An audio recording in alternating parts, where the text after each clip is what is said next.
everybody. I'm Sandy Rueve with Intention Beads, along with... I'm Susan Gidel, financial astrologer. And I'm here in Chicago. Sandy's in her new digs. I'm in my new digs in Cincinnati, Ohio. And so we're now coming from two different time zones, which is unusual for us.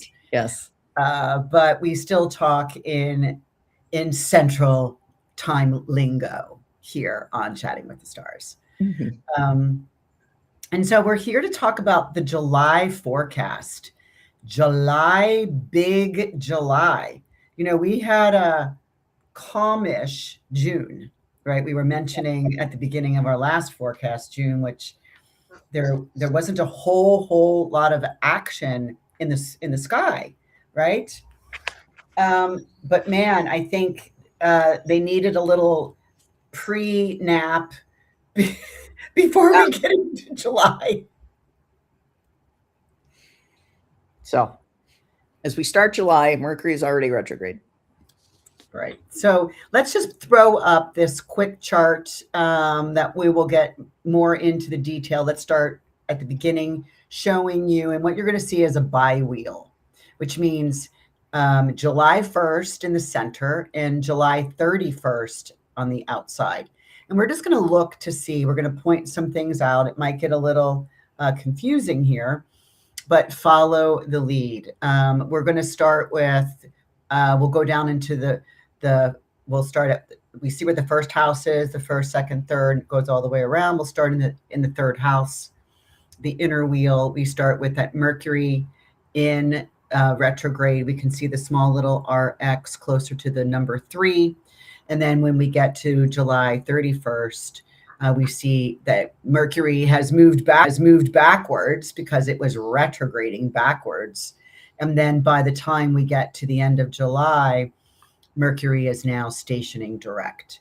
And so he started at 26 and he ends here at 19. So he's still in what's considered shadow by the end of the month. And then you want to talk about the Jupiter then, Susan?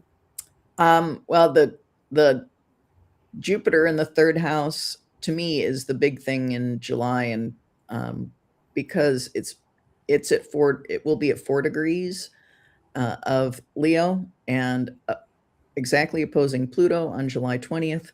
And at the same time, on that same date, Neptune and Uranus will also all be at 4 degrees of their respective signs. And so this outer planet formation, more so with Uranus, Neptune, Pluto, will be activated by transiting Jupiter in a really big way. And that's with all the arrows.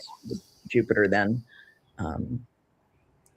opposite Pluto, or trining Neptune, sextiling Uranus, and then those other ones, Pluto trining Uranus, Neptune sextiling both Uranus and Pluto. It's a big deal. And it really started with the Saturn-Neptune conjunction in February. And I've also got my eye on one of the very first aspect that the planets are going to make is that, let's go to that ascendant, where we see a blue circle around the Mars-Uranus.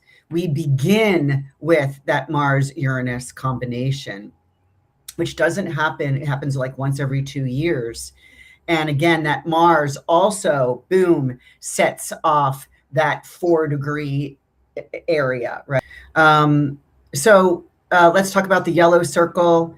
We see in the inner wheel, we start with the north node at 0 Pisces. The nodes go backwards. So by the time we get to the 1-month period at the end of July, that north node has, look at the yellow above it, it is moved at 29 Aquarius.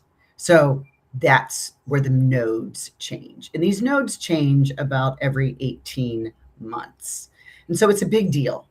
It's a big deal for anyone that has important planets in Aquarius or important planets in Leo, which is the opposite of Aquarius. So if we go down to the south node, which is not circled, but it's directly opposite the north nodes, then we go down to the 4th house and we see the current position of the south node looks like a U. is at 0 Virgo, and it moves to 29 Leo. So this South Node for a lot of Leos, because we got a lot of Leo happening this month. This is the season of Leo, right? This month of July. And well, the end part of July, I should say, and Jupiter's moving in there, so they're meeting with the South Node. So there is this Jupiter wants to expand, and South Node wants to diminish.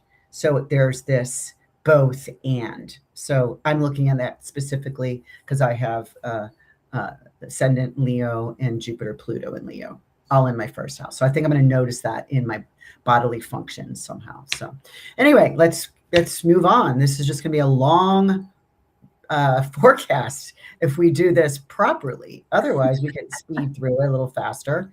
But let's begin. Okay. The first aspect we had is Saturday the 4th. This is July 4th. This is 250 years old, America. God bless you. Mars is making that conjunction to Uranus at 3 degrees of Gemini. It's outrageous and courageous. Your guess is as good as mine. This is accelerated movement. Is it explosive? July 4th says it is. Strive for freedom. Is it revolting to get freedom? I don't know. It's erratic energy and random ideas, right? This just looks like it's my conflict day. Yeah, absolutely. And because it's the 4th of July, and this truly is the primo explosive aspect. So if you're around fireworks, be careful. Just really be careful. It could, things could go unplanned with fireworks and explosives that day. And so just stay safe. Yeah. Yeah, it's my conflict day. And I wanted to just bring in, and I can spend more time on my podcast on this, that, when was the last time these two came together in Gemini? Because we know that Uranus is an 84-year cycle, right? So it was, and so they're like my mom, like there are people that are on this planet that experienced this the last time this happened, that Mars and Uranus conjoined in Gemini, and that was started in August of 1941 till May of 42, and then stayed. That's when it was dipping in, right? The dip in, and then stayed till June of 49. And what happened during that period? The United States enters World War II. However, there were major advances in the intelligent, CIA code breaking, the radar, the computing, the technique, the technical versions. It was also the very first time in August of 45 during this period when we had Mars making that conjunction, first use of the atomic bomb. On that was in August of 45. That's when they met up, and that's when the first use of the atomic bomb occurred to Hiroshima and Nagasaki. And also the UN, the United Nations, began the Cold War during that period. So if we went back and we said 1775 to 1782, the American Revolutionary War, watch Outlander again. You'll be able to relive that time period that we are going through currently right now. And if we go, if we take the next time, it was 1859 to 1866. This was the American Civil War. And so the actual time we had that Mars, Uranus in Gemini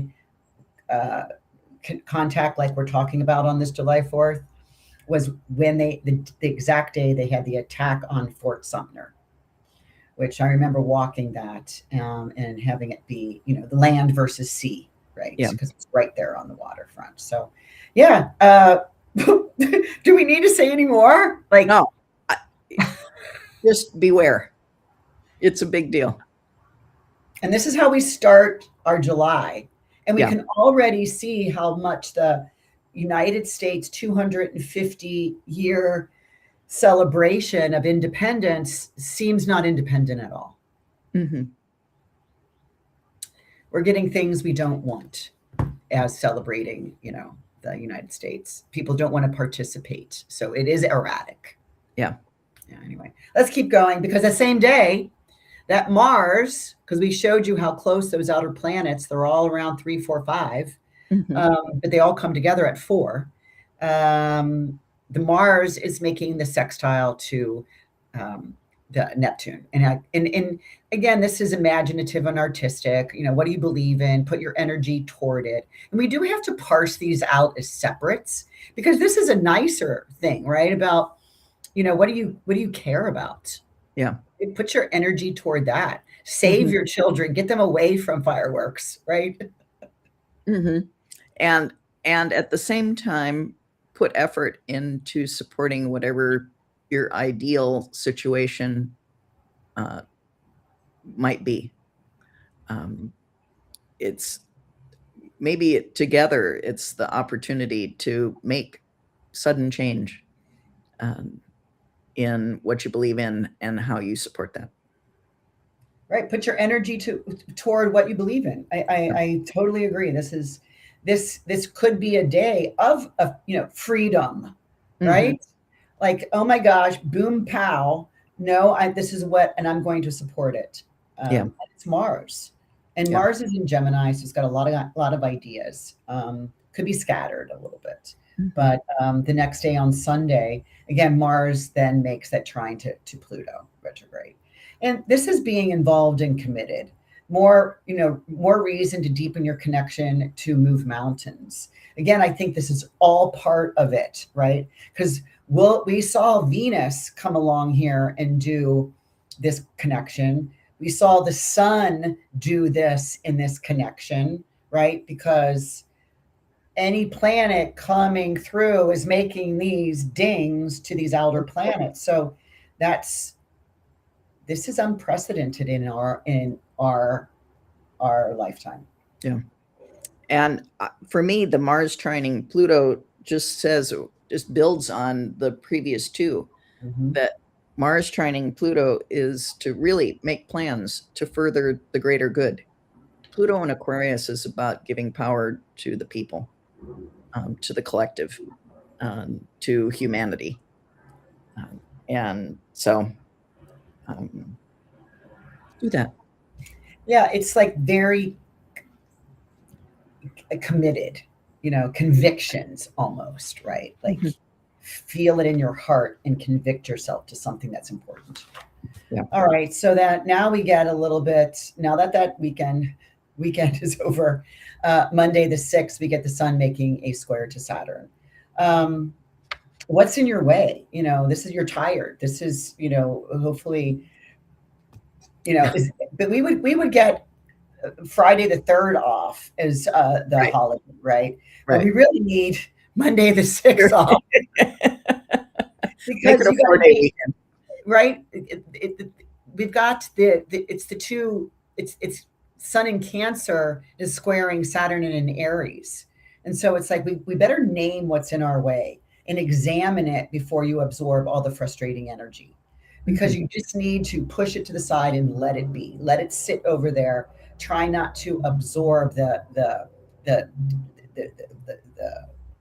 restriction. And I'm just with you. It's a low energy day, and coming out of a long holiday weekend, just do your best to try and get through it. Yeah, and like I said, they should have made that day the holiday. Tuesday the 7th, we have Neptune stationing retrograde. We got now we it's like the retrograde train has begun. Pluto started it. Mercury jumps on and off throughout the year, right? But now Neptune is stationing retrograde at 4. And I thought this was cute at 5:55 a.m. So this is Neptune, the planet of compassion and empathy and confusion, is standing still. So it's going back to 1 degrees of this in Aries. So all those who have a 1 to 2 Aries points or planets are completing your nebulous era by December to February of 27. So your nebulous era is on tour. What's nebulous? like unclear, like foggy, Oh, kind okay. of. Still haven't figured it out kind of thing. Yeah, it's like, Got it. where are you going? What's the purpose? Why? Where? Mhm. Right? Okay. You just need to live through it. We just Mhm. need to live through it. I just recently got off my nebulous era. Mhm. And I think just for all of us, when Neptune is retrograde, and particularly when it's in Aries, like it is now, this happens once a year. Neptune goes retrograde, and it's the annual review of your ideals, um, of how you think the world should be. And this time in particular, the world objectives come to the top because we're in Aries. It's like how to move forward. We go back to the Saturn Neptune conjunction in Aries at 0 Aries earlier this year. How to bring ideals into reality and how to actually make that happen from 0 Aries, starting something new. And we get a chance to now take a second look at that and see how we need to tweak that since February. Yeah. Then we have Thursday the 9th, and we have Venus moving into Virgo. It's not sound doesn't sound really great because she's moving into her place of fall, FALL, where is she perfectionist or analytical? Um, it's things are she's best here when needing detailed conversations, not when trying to control the narrative. You'll be seen as bossy and pessimistic and negative. So just fix what needs to be repaired, check the flaws, go back to the drawing board here. Mm-hmm. And this is a good time to start taking a look at your finances, with Venus moving direct in Virgo, because later in the fall Venus will retrograde, and that's a time to kind of stay away from most financial decisions. And so with Venus in Virgo, you have the opportunity before that retrograde to, okay, where are my accounts? What do they stand? What are the numbers in them? Do I have them set up the way I want them set up? Um, get your financial ducks in a row with Venus and Virgo. Okay. Yeah, good idea. Sunday the 12th, we have the Kazimi of the Mercury retrograding, swings backwards and goes inside the sun, or, into the heart of the sun. Is at 20 degrees of Cancer. This is, and I know you'll give us the time, but Yep. it's actually at 8:26 p.m. So deepen your raw emotional nature, burning off old, wet, moldy stories, or releasing the truth of the matter. Like, and does it even matter? Mm-hmm. I like the burning off the moldy things. That's a good idea. Yeah, because it's wet. Yeah. It's in Cancer. And in the Kazemi period, where you can expect like the aha ideas to hit you, is Central Time, 3:58 p.m. on Sunday, July 12 to 1:06 a.m. on Monday, July 13 Okay. Central. Okay. Yeah. Thanks for that. So Sunday night into Monday morning, you can, um, you know, sit with it, ask your dream state for ideas. Yeah, because this is all about the internal, right? This is the retrograde Mhm. Kazemi. It's the inferior, not the superior. Okay, Monday, and I'll tell you what, this is to me a huge week for me. I know you're looking at the I'm following looking week. at the next week. Yeah. This July 13th through the 19th, I just call this, it's a leading edge to a turning point. I think things begin here. Mhm. Monday the 13th, we have Venus. Remember, she's in Virgo and she's making that square to the Uranus. So this is unconventional toward possible rebelliousness, right? Like she's not equipped to be making anything sudden, unexpected. This could be exciting, but has faulty footing. Not worth trying. No tattoo today. No. Or any other kind of big impulsive expenditure, which it could be. Venus squaring Venus is money, Uranus is about, oh, lay here, yeah, let me just drop $1,000 on whatever. Oh, no, probably not a good idea. Right. And I also note that Venus is 150 degrees away each from Neptune and Pluto, so making a yod with those two for a potential fated spiritual or financial experience.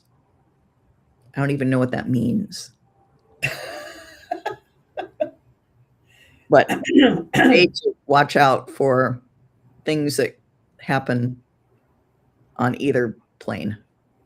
Well, here's how I would explain it in a relationship. Venus is a relationship, right? You have squares Uranus, and it's like, oh my gosh, that guy at the end of the bar looks great, right? And you make this sudden rash decision without really all your faculties in operation.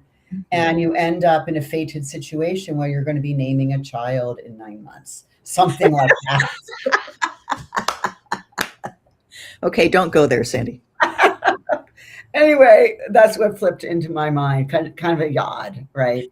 Anyway, Tuesday the 14th, new moon. Is that 22 of Cancer? Again, this is at 4:44 a.m. Central Time. I called this story time, bright and light. I like this because now we know that the Mercury's combust just, 20 degrees, 2 degrees away, but the moon swings in. And what I like about this is the Mercury and the new moon is on the fixed star Castor at 20 degrees of Cancer. And when the moon is on Castor, and this is Bernadette Brady's therapeutic use of humor. When the sun is conjunct Castor, because it's one of the Gemini twins, the chatty one, skilled with language, one who loves to learn. So maybe here some old traditional nursery rhymes. Nice. And when we get to my podcast, I have some really weirdo old traditional nursery rhymes from historical. I'm going to read some of them off on my podcast. Oh, neat.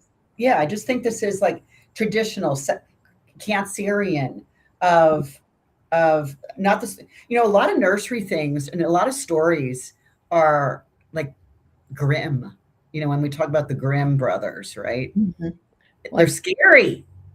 I just think, so you're not going to read about the witch eating Hansel and Gretel or whatever.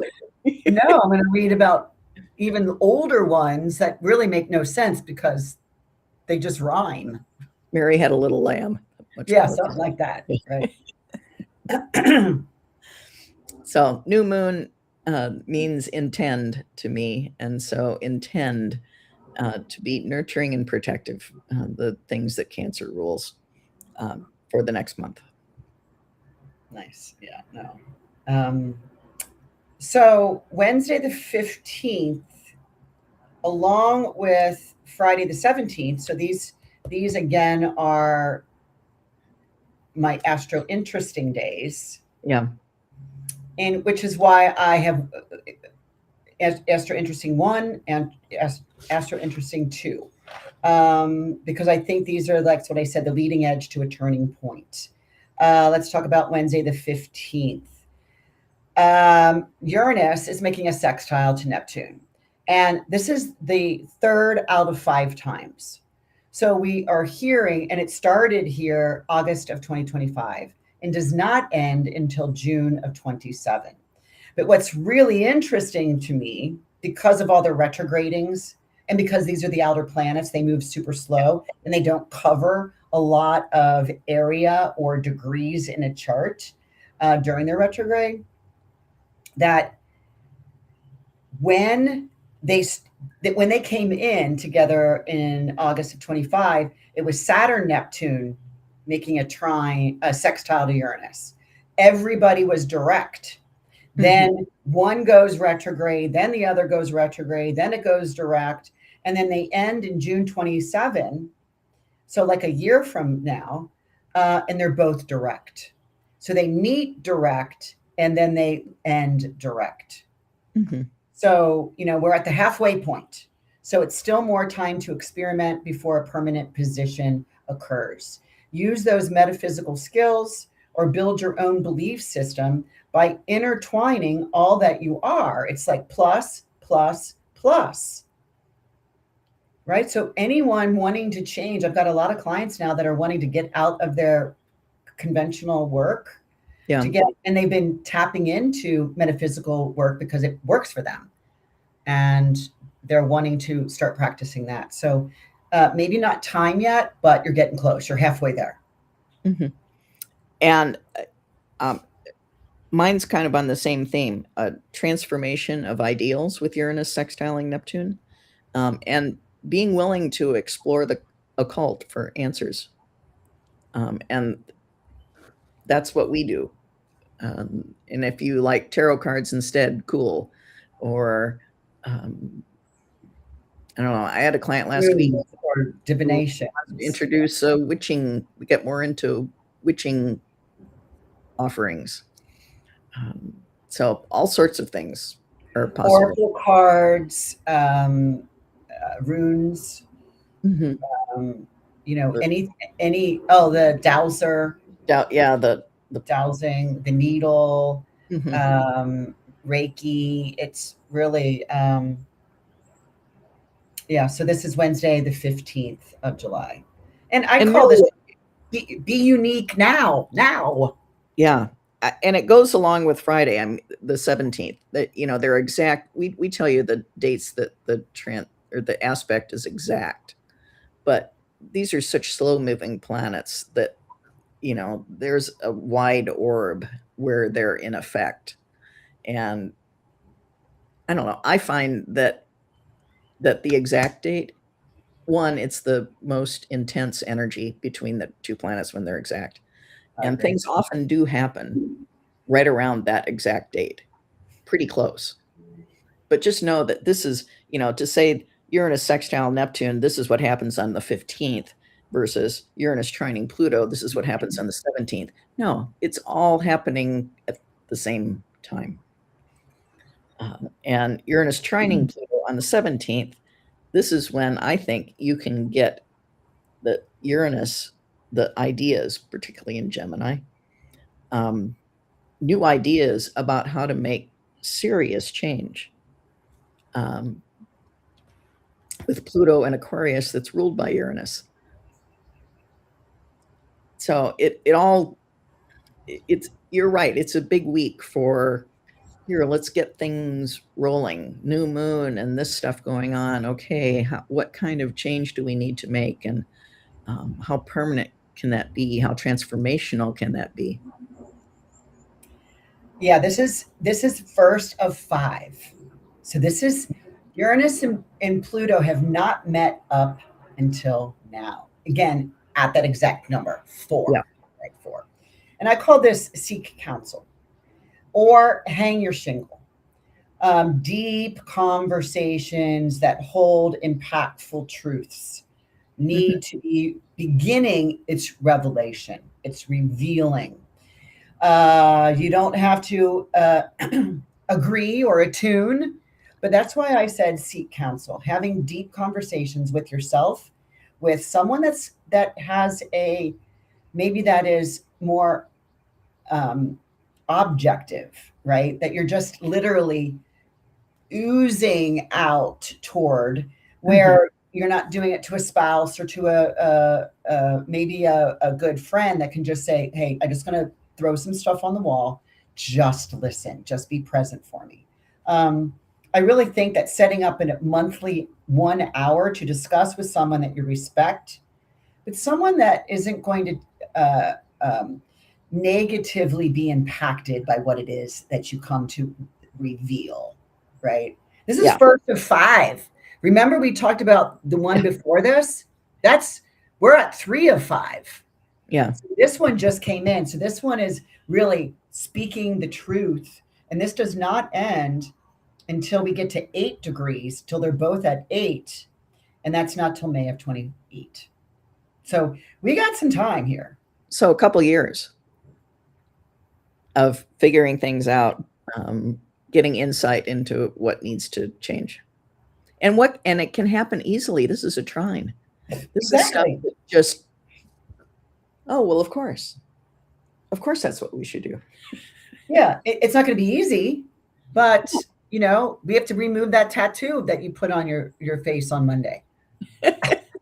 It's going to be hurtful a little bit maybe, but it can be done. And that's really what the trine says is it's going to be hard, especially when you work with Pluto, right? It's not going to be like, oh, super, super fun. It'll be eased. It'll work, Right. but you got to do the work. It's still called work. Mm-hmm. Mm-hmm. Yeah. Yeah.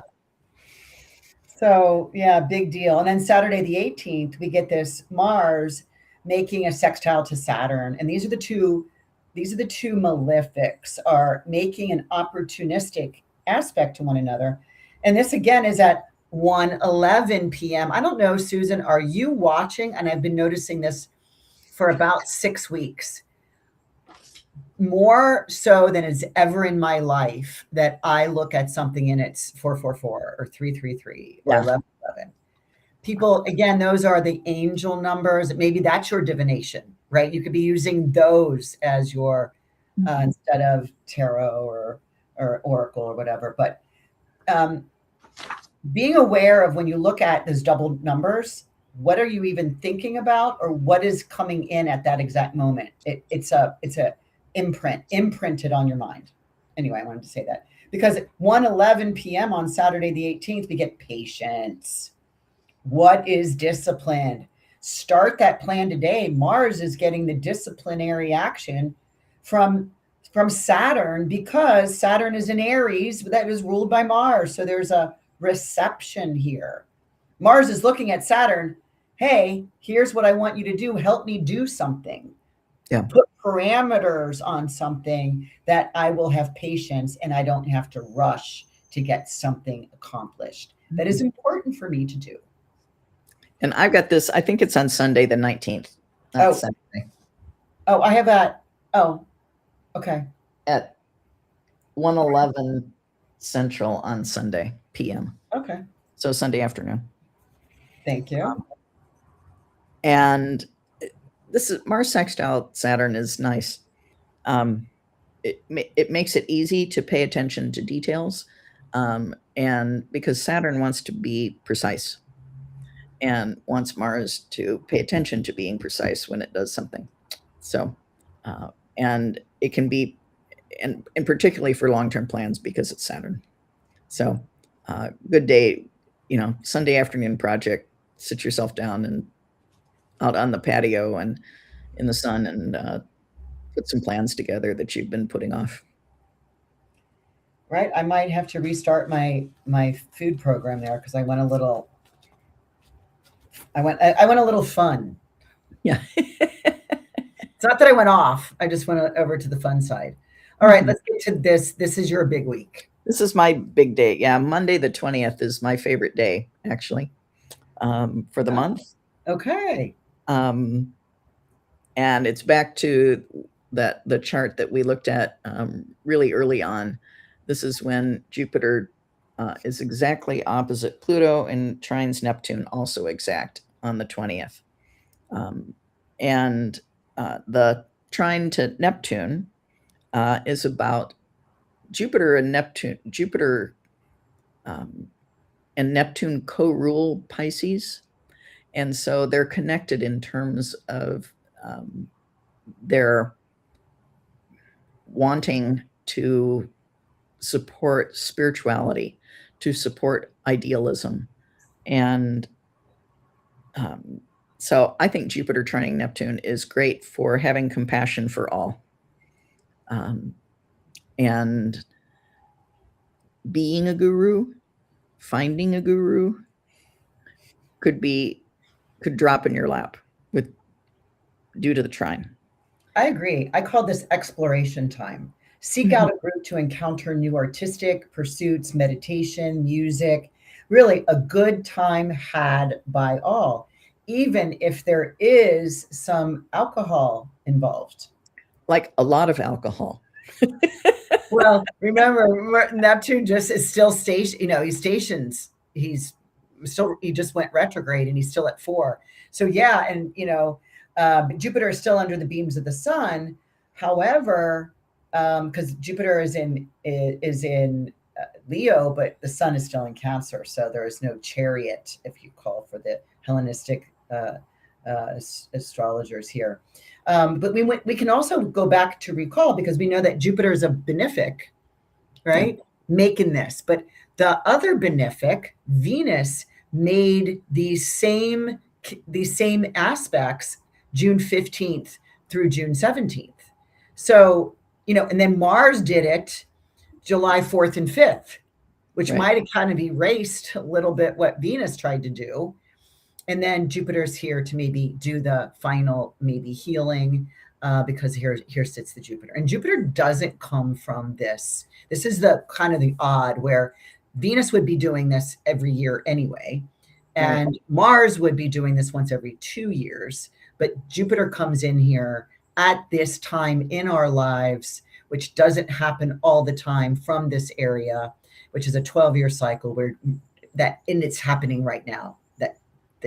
And so really, I do agree that, watch false gurus, Mm-hmm. right? Mm-hmm. But it's a good time had by all, at least this one day, it's a Monday.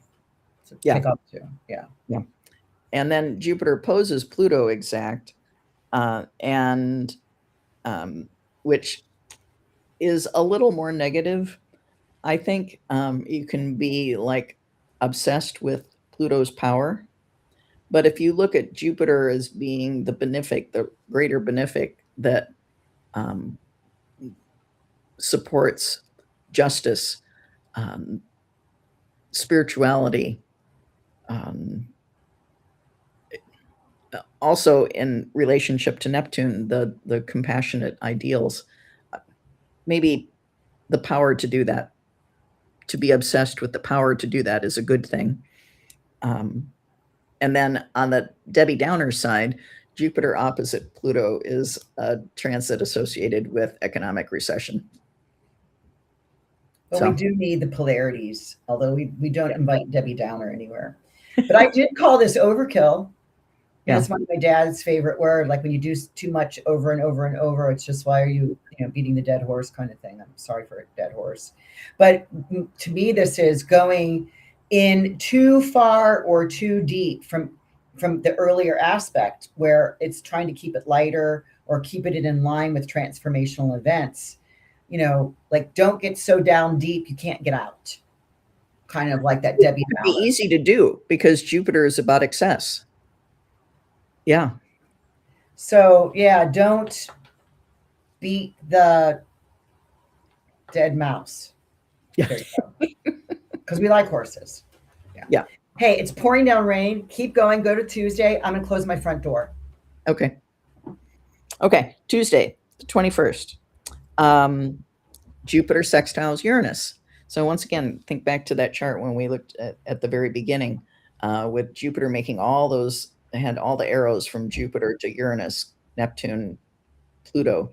All of those are happening on the 20th through the 21st. And so Jupiter sextiling Uranus, this is really excitement about new ideas, finding new solutions.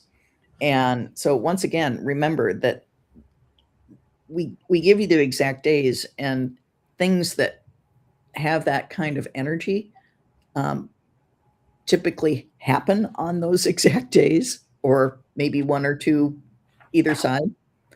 But remember, these are huge transits, and they're all happening in the span of these 2 days, Monday to Tuesday. Yeah, and this is at 6 a.m. So, right, it's practically Yeah. before we get up out of Or bed. if you want to back up, you could say that they're all happening starting the previous Wednesday when Uranus is sextiling Neptune and then trining Pluto. True. Wednesday, Thursday, Friday, Saturday, Yeah. Sunday, Monday, Tuesday, all really support all of this energy. Mm-hmm. And really, it doesn't end until the end of the week on Saturday, the 25th, when Neptune sextiles Pluto. So all four of those big planets make exact connections to one another from the 15th of July to the 25th. Makes me want to say, that Hopi prophecy that said, are we the people we've been waiting for? Right? This is happening purposefully for us. Yes. I have the Tuesday 21st, Jupiter making that sextile as Uranus is sudden and spontaneous. Sounds perfect to jump into. Leave the day opened or take advantage of the day, whatever is open for you, or do it for the week. Again, I do like this part Yeah. of it. And again, it's Jupiter here. Jupiter Yes. always. It's Jupiter. It's Jupiter It's like fun. In the fun sign, in the regal sign. Yeah. Yeah. Big fun with Jupiter and Leo. Yeah, I just started a new book and I'm wondering if this is part of it. And it's on my little iPad. It says 6,000 pages. So, okay. The Memoirs of Cleopatra. It's a historical fiction, which I love. So, and I'm heading back to Egypt. So let's go to Wednesday, the 22nd. And we have happy and hot. We've got the sun moving into Leo at 2:13 p.m. And this is be a leader with games and play. Right? Get your dancing shoes on, Alex. And this is one of the when the sun moves into fire signs, it signals the 1/3 points in the astrological year. And to the legendary trader, I consider the first financial astrologer, W.D. Gann, he watched these dates along with the solstices and equinoxes and midpoints between them as days to watch for what he would call just a change of trend. And so combined with these, that it's within that 10-day period that we just talked about, when all those outer planets are making their exact connections to each other. I'm really paying attention to this week, and in particular the 22nd, for a change in trend in the stock market. And that could be that it's going down because it's still at big highs, or it could have corrected at some point, and maybe that means it's the end of the correction. I don't know yet. But really, it all kinds of blends together, because then on Thursday, the 23rd, is when Mercury turns direct. And that's another thing that the markets can pay attention to too. So really anywhere from that whole week, I'm really interested in seeing what happens with the markets. Yeah, that Thursday, the 23rd, that Mercury stationing direct at 16 Cancer around 6 p.m. I called it pivot and pause. Anytime a planet, especially Mercury, because he's our communication planet, he's our planning planet, he's the one that gets things connected, transmitted. From July 20th to July 28th, he stays at 16 degrees. He don't move. He ain't moving. It's 8 days. So even though he's paused, pivoted, and paused, right? It's like, take your loving time to get her going. Great navigator equals a dominant leader. And the reason why I like this is because it's now, Mercury is now, I love fixed star astrology. And he's now with the fixed star Canopus. And this could be looked at as the boat, the Noah's Ark. It can be looked at Osiris or Isis's vessel during the flood. that Jason and the Golden Fleece, we remember all those. That boat took them to where no one has ever gone before to steal the Golden Fleece, right? And Mhm. Vishnu, the flood of it, of the Vedic. And so this, it's a great navigating star and creates the dominant leader. Now, when it's, and Bernadette Brady writes that when it's with Mercury, which here Mercury is come to 2 degrees to it, to have strong opinions or to be heavily censored, the desire to probe the depths of subjects and put forth new ideas and opinions, quote unquote, Bernadette Brady, who I study under. So, really, a big, what you were just calling this whole week, here this is like bring forth new ideas and opinions Mhm. from this canopus star that leads people through floody waters where everybody else, you know, perishes. Drown. Okay, I was trying to use a better word. Overkill. Yeah. Well, I think it's interesting that you use the phrase pivot and pause because that's what the Fed um, uses. That's their like phrase, um, or it was under the last chairman, Oh, and yeah. they have a new chairman now. Um, and the Fed meets the next week. I was just looking it up.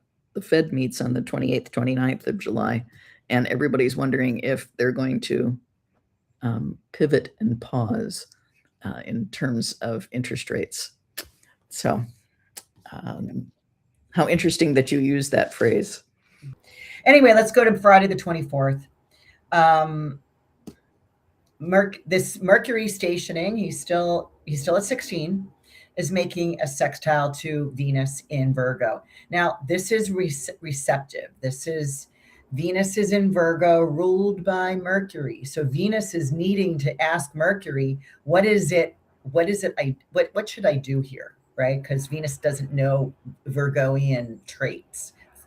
Right. She's unnatural in Mm. those. And Mercury says to her, just give a nod. All is well, so let others know you know. An agreement with a smile or a nod. You can, and I want to say, like the shopping, I wrote here, shopping cart example. It's kind of sometimes, because I've been going to the grocery here. Usually I don't go there when I was in Chicago, but it's kind of just like when you smile at someone, because you see somebody over and over again in the aisles, which is new to me. Mhm. Um, you know, because you'll see them again. You might see them at checkout, right? You might see them in the poultry. You might see them in the cheese section, right? And just remind you to get into the habit of just give a nod. Mhm. Everything's Mhm. okay. Yeah. And I think it's kind of a chill day. Have fun, appreciate beauty. Um, Mm-hmm. go to the Art Institute, um, go to an art exhibit, go to an art gallery opening that night, sip some wine. Yeah, I mean, not gulp. No. Well, and what's interesting is because these two planets, Mercury and Venus, are the ones that go around the sun, right? Mhm. And so they can't ever be opposing one another. They can only have two aspects to each other: conjunction when they're together, or a sextile, right? It's Mhm. as far away as they can be from one another. Is when Mercury is way over here, if this is the sun, Mercury's over here, and Venus is over here, then they can make a sextile. And I actually have that in my chart, exact Mhm. sextile. So I do know what this is about. Is Mhm. just be, like you said, favorable and sweet. And there's no reason to be angry with Yeah. just, give a nod, a smile. Mhm. It'll make you smile, and a smile will bring your own endorphins, right? Yeah. You feel that. Anyway, let's go. Oh my gosh, Saturday, the 25th. Yeah. Now we've got the two slowest planets in our solar system sextiling one another. This is the start of 6 years of letting go to start something new. Large forces for social change. And this is the third time that Neptune has sextiled Pluto since they were conjunct in 1896. Massive shift is like an understatement. And once again, so it's the last one since they started on the 15th, since the outer planets started connecting on the 15th. But this is all happening in 10 days in July. 10. Uranus is wanting to shake us all up, to wake us all up. Expansion of global communication network, spiritual and psychological exploration. This is big. Sunday, July 26th, we've got Saturn is stationing retrograde. It's just the retrograde train is pulling out and get on. And that's at 14 Aries. He does go back 7 degrees. He goes back to 7 degrees. Any birthdays between March 28th and April 4 will have this slow and steady, which is hard for early Aries people. It's not a no, it's a wait. Yeah. And they don't like to wait. Anybody between, right? This is true. I'm thinking of someone in my head that I know. For the rest of us, Saturn retrograde is just, once again, it's an annual time to slow down, review what you need to do, clear out stuff. I mean, literally clear out stuff. Get rid of things that are no longer needed. Saturn likes to do that. Monday, the 27th is big. We've got the sun making those same aspects to the outer. So we've got all on one day. All in one day. So I'll go through all of them and then tell me yours. So yeah. Sun in Leo, very powerful, right? Sun is the king. Mm-hmm. In its own sign.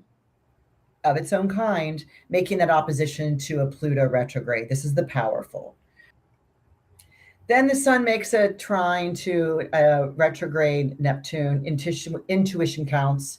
The sun is supercharged today and holding both the Leo energy where he is, making that trine to his exaltation place, Aries. So this to me is very important intuition day. And then a little bit later, 2 hours later, the sun makes that sextile to Uranus, which is joining with others to make a difference. So it's the powerful, use your intuition. It's super important today, and join others that are wanting to make the same difference that you want to make. And to me, the sun opposite Pluto can be about power struggles too. Like, don't pick fights with people, but be prepared for people to come after you too. But ambition peaks with the sun opposite Pluto. Trining Neptune, it's about stay grounded in your ideals. You can make forward progress with them, with the sun in Leo going, I am carrying the sword for that, and follow me. It's the bright path. Mm-hmm. And then sextile Uranus, to break out of your box and do something different, as Monty Python would say. And now for something completely different. Wednesday, the 29th, we've got Venus and Mars making a square. She's making a square to Mars. And it's still the male-female, the feminine and masculine magnetic pulse, right? Either being repulsed or attracted. Do you go or do you stay? Kind of say that maybe there's a working through an issue is finally occurring, right? Things are now maybe moving to make the difference. Mm-hmm. Because Venus square Mars, that could be makeup sex, right? That could be like we're angry, but it's because Venus is not happy here. But again, she's in Mercury's sign. Both of Mars is in Mercury's sign. So right. The fact that Mercury just moved from his paused place seems to give this whole thing a little bit of forward movement energy. And so Yeah. I do like this. Yeah. And even though it's a square, because of what all you said, I really think that Venus squaring Mars can be about compromise. It is a square where, Mars is coming this way, Venus is coming this way, and they have to decide. Someone has to make a decision. Well, the 29th is my favorite day. Mm-hmm. And there's 3 things going on this day, and we just talked about the one. But I'm going to also cue in Alex here, just as a early reminder that when we get to the podcast, I'm going to want you to sing. I had you dance about a week ago, as far as the cheat sheet's going. But I'm going to ask you to sing. I got the words for you. This is Sun conjunct Jupiter in Leo at 6 degrees. This is at 7-ish in the morning.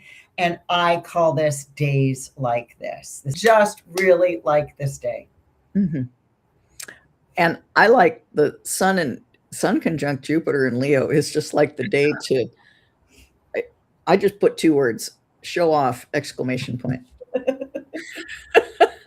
Just be bold, have fun, go for it. I also like the full moon. This is the day of the full moon at 9:36 a.m. So, will we see it? Nah. You'll see it the night before, right? This is at 6 degrees of Aquarius. That means that the sun is at 6 Leo, moon 6 Aquarius in opposite signs. Don't forget we have the sun, Jupiter's with the sun, and Pluto's with the moon. Mm-hmm. Right? So I think that this is wildly active and promising because, Susan, this creates 2 angles of potentiality. Oh, yeah. The triangle thing? Yeah, the two isosceles triangles. Mm-hmm. So, and with the full moon in Aquarius, Sun in Leo, okay.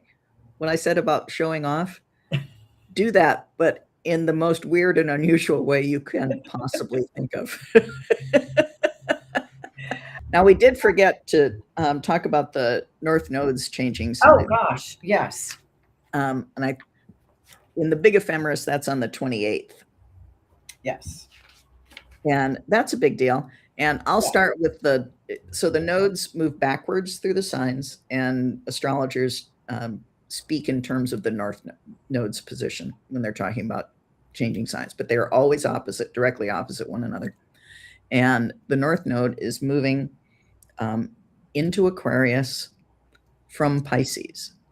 And you'll have other things to say about the North Node. This is an 18-month cycle. It changes signs every 18 months. And this is a particularly important one from an economic perspective, because when the North Node is in Pisces has been when housing prices peak. And so we're leaving that and we're moving into Aquarius, which McWhorter cycle of economic activity in the United States says is a low point in terms of economic activity. And so this is happening in that same month where I was previously Debbie Downer about July, about Jupiter opposite Pluto being a transit that is present at times of recession. So now there's 2 big things happening that say that. So I am watching for, signs that the economy is not doing so hot. So I'm really watching the August 12th, really strong because it's at 20 degrees of Leo. And of course, it's a South Node eclipse. And I just think that there's some sort of letting go or diminishing there as Jupiter arrives. Jupiter grows, South Node lessens. We'll be needing to watch this period very closely. And how do we let go to gain? Or how do we gain when we let go? Yeah. So we'll get back to you next